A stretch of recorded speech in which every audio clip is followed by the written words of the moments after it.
السلام علیکم دوستو، غلاف کعبہ پارٹ 4 میں آج میں آپ کو رکن یمانی سے لے کر رکن الاسود یعنی کہ خانہ کعبہ کی وہ دیوار جس پہ حجر اسود واقع ہے وہاں تک لکھی ہوئی غلاف کعبہ کے اوپر تمام قرآنی آیات اور ان کا ترجمہ بتاؤں گی۔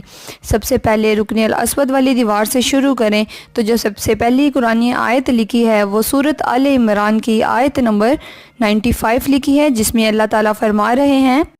کہہ دو سچ فرمایا اللہ نے، پس پیروی کرو دین ابراہیم کی جو سب سے کٹ کر اللہ کا ہو رہا اور نہ تھا وہ مشرکوں میں سے۔ اس سے آگے جو قرآنی آیت ہے وہ بھی سورۃ آل عمران کی آیت نمبر 96 لکھی ہے، جس میں اللہ تعالیٰ فرما رہے ہیں،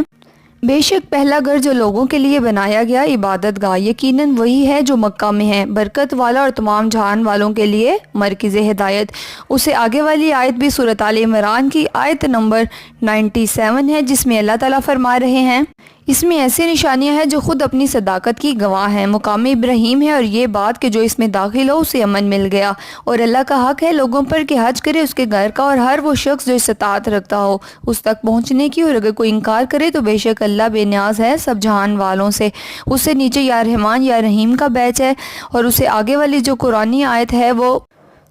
سورۃ الحج کی آیت نمبر 32 ہے، جس میں اللہ تعالیٰ فرما رہے ہیں، یہ ہے اصل معاملہ، اور جو تعظیم کرتا ہے اللہ کی نشانیوں کی سو یقیناً یہ تعظیم کرنا دل کا تقویٰ ہے۔ اس سے آگے الحمدللہ رب العالمین کا بیچ ہے۔ اس سے آگے والی آیت یہ سورۃ الطٰہٰ کی آیت نمبر 82 ہے، جس میں اللہ تعالیٰ فرما رہے ہیں، بے شک میں غفار ہوں اس شخص کے حق میں جس نے توبہ کی اور ایمان لایا اور کیے اچھے کام پھر چلتا رہا سیدھی راہ۔ اور اس سے آگے یا حیّ یا قیوم کا بیچ ہے۔